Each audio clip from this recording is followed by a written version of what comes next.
Assalamu alaikum class 4th. This is the reading and understanding of your first unit of English literature book, and the name of the topic is Ben's Kite. This topic is about a boy and his kite. One bright breezy day, Ben's mom and dad took him to the kite festival on the hill. Everyone there was flying kites. So what happened कि Ben, उसकी mother और उसके father एक बड़ी ही breezy day means उस दिन बड़ी अच्छी सी हल्की हल्की हवा चल रही थी, तो वो लोग कहाँ गए? To the kite festival that was held on the hill. And in the festival everyone was flying kites. सब लोग काइट्स उड़ा रहे थे. There were huge kites and small kites, kites like octopus, kites with streaming tails, and kites which could whirl in the air and do stunts.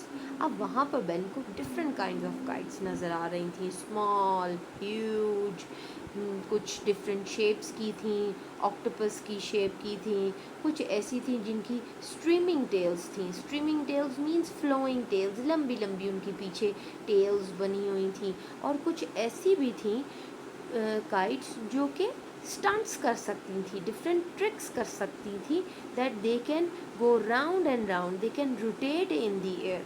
The family sat there. They watched the flying kites. Ben also wanted to fly a kite. So the family sat there. They were enjoying the kite flying. और फिर इसी time में Ben also wanted to fly a kite. उसका भी दिल था कि वो एक kite fly कर सके. Mom bought Ben a very tiny blue kite so that he could join in the fun. और फाइनली Ben की मदर ने उसके लिए एक स्मॉल सी काइट बाय की. बहुत बड़ी तो नहीं बाय की थी, छोटी इसलिए की so that he can also be a part of that festival and enjoy. Ben loved to feel his kite tugging in the wind. और बेन को बहुत मज़ा आ रहा था, वो फील कर सकता था कैसे उसकी काइट जो है वो खुद को पुल कर रही थी. He could feel the tugging of the wind. Wind में कैसे वो अपनी काइट को फ्लाई होते हुए फील कर रहा था. It didn't go as high as the big kites and it didn't do tricks. वो बहुत बिग काइट्स की तरह बहुत ऊंचा तो नहीं फ्लाई कर सकती थी, उसमें ऐसी क्वालिटी भी नहीं थी कि वो ट्रिक्स कर सके जैसे वो बाकी काइट्स को देख रहा था. But it was his kite and he was proud of it. But जैसी भी काइट थी, he was very happy that he had a kite and he was flying a kite. After the festival, Ben took his kite home and found a special place for it on top of the bookshelf in his room. Kite festival के बाद Ben अपनी kite को घर ले गया और घर जाके उसने उसको अपने रूम की बुक शेल्फ के ऊपर एक बड़ी ही स्पेशल प्लेस बना के वहाँ पे उसको रख दिया था.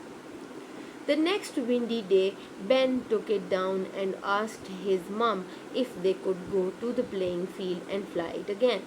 फिर दोबारा जब एक दिन बहुत अच्छी हवा चल रही थी, तो बेन ने अपनी काइट ली और अपनी मदर से रिक्वेस्ट किया कि let's go to the playing field. Means हम प्ले ग्राउंड चलते हैं, पार्क चलते हैं और वहाँ चल के इस काइट को फ्लाई करते हैं. Mom agreed and soon the tiny blue kite was flying high up in the sky. और उसकी मदर ने भी कहा यस वी कैन गो. और फिर वो वहाँ गए प्लेइंग फील्ड में and soon the kite was flying in the sky. Ben held it tightly feeling the string tugging at his fingers. और फिर उसने काइट का स्ट्रिंग बड़ी टाइटली पकड़ा हुआ था and he was feeling the tugging. वो पुलिंग जो हो रही थी with the wind of the kite वो अपनी फिंगर्स में फील कर रहा था.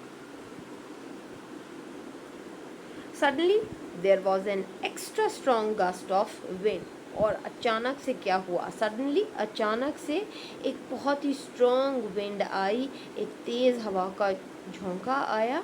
And what happened? It pulled the string right out of Ben's hands.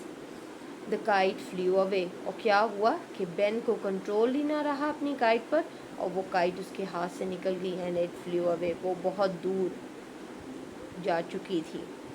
Mom and Ben ran after it as fast as they could, and his mother and he was running very fast after the kite. लेकिन They tried to catch hold of the trailing string, but the wind was faster than they were.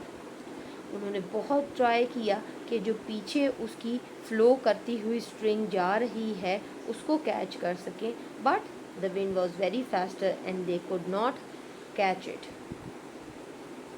It blew the tiny kite onto the top of a very tall tree.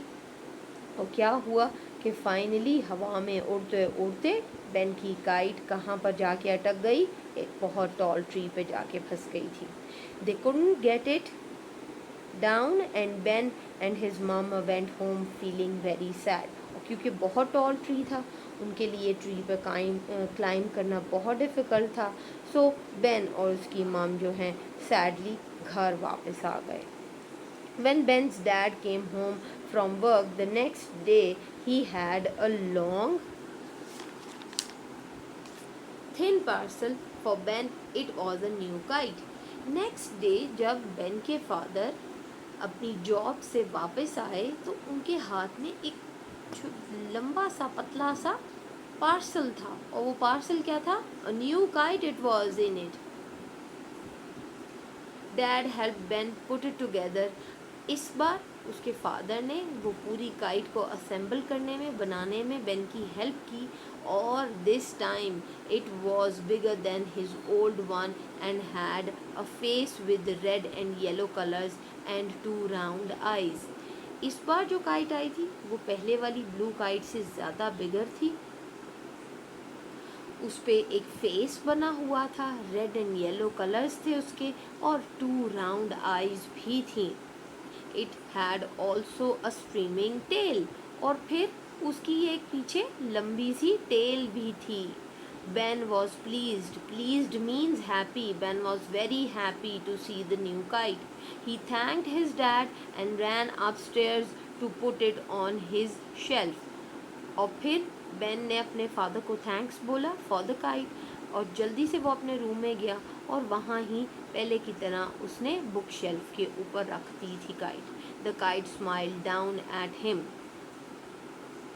और उसको ऐसे लग रहा था कि kite भी उसकी तरफ स्माइल कर रही है. You don't want to go out and fly do you? Asked dad. और उसके फादर ने कहा कि आप इसको बाहर लेके जाके फ्लाई नहीं करेंगे? No said Ben, I think it's safer on the shelf. और उसने कहा no no no no, I am not going to take it out because ये यहाँ पर ही सेफ़ है. अगर मैं इसको फिर बाहर लेके गया तो ये ना हो कि ये फिर से उड़ जाए. So Ben's kite stayed on the shelf. He didn't want to fly it in case it got away. और बेन की जो काइट थी वो हर वक्त उसकी शेल्फ पे ही पड़ी रहती थी और वो नहीं चाहता था कि उसकी काइट फिर दूर कहीं चली जाए. One windy morning, Mom came into Ben's room and saw him looking up at his kite. एक सुबह क्या हुआ कि बेन की मदर जब रूम में आई तो उन्होंने देखा बेन अपनी काइट की तरफ देखता जा रहा था. My kite isn't smiling any more said Ben. और बेन ने अपनी मदर को कहा कि मेरी काइट अब पहले की तरह स्माइल नहीं करती. It's not feeling very happy. और उसने कहा कि मेरी काइट अब पहले की तरह हैप्पी भी नहीं है. Why, what's the matter with him? Asked mum. और उसकी मदर ने कहा कि ऐसी क्या वजह हो गई है कि आप स्माइल नहीं कर रही है और आपको हैप्पी नहीं लग रही है. I think he wants to fly.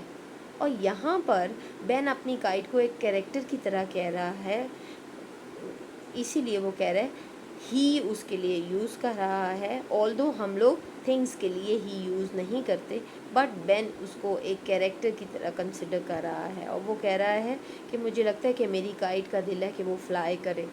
It doesn't like staying on the shelf every day. और कहने लगा कि मुझे लगता है कि उसको बिल्कुल अच्छा नहीं लगता कि वो हर रोज़ शेल्फ पर ही पड़ी रहे. बड़ी खामोशी से बेन आंसर्ड क्वाइटली. बहुत ही खामोशी से हल्की सी आवाज़ से उसने ये रिप्लाई दिया. Well let's go out and fly him then. और फिर उसकी मदर ने कहा कि चलो फिर चलते हैं और इसको चल के उड़ाते हैं. What if he gets away? और फिर बेन ने रिप्लाई दिया कि अगर फिर से ये दोबारा दूर चली गई. ही वोंट सेड बेन्स मम चीयरली. और फिर बड़ी हैप्पी मूड में चीयरली हैप्पीली बेन की मदर ने कहा कि इस बार नहीं जाएगी. I will show you a special way of holding the string. उन्होंने कहा कि मैं आपको इसकी स्ट्रिंग जो है, इसकी जो डोर है, वो पकड़ने का एक स्पेशल तरीका बताती हूँ, फिर ये दूर नहीं जाएगी. In the field, the kite swept high up into the sky, almost as high as the clouds.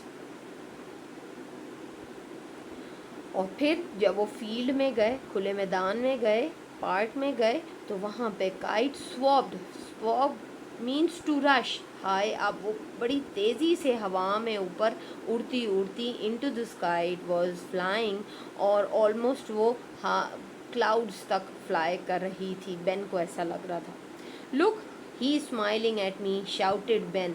और इस बार बेन ने बड़े ही ज़ोर से कहा कि अपनी मदर को कि look he is smiling at me. उसने कहा कि ये मेरी काइट अब मेरी तरफ फिर से स्माइल कर रही है.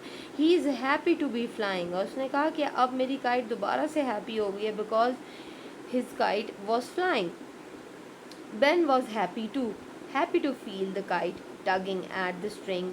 और फिर बेन भी खुश हो गया था, उसको बड़ा ही अच्छा लग रहा था कि वो फिर से काइट की टगिंग जो है, पुलिंग जो है, उसको फील कर सकता है eight the string which he knew was looped means it was around his hand. उसने उसको रोप को अपने हाथ के इर्द गिर्द डबल कर दिया हुआ था, एक बेल्ट की तरह बना लिया हुआ था. Safely around the palm of his hand. Palm middle part जो आपके हैंड का होता है, उसको हम लोग पाम कहते हैं. और उसने अपने हैंड पर, पाम वाला जो पार्ट है, वहाँ पर लूप किया हुआ था, स्ट्रिंग को डबल किया हुआ था एक बेल्ट की तरह. और इस बार अब उसकी काइट जो है वो फ्लाई अवे नहीं करके गई थी. Thank you girls.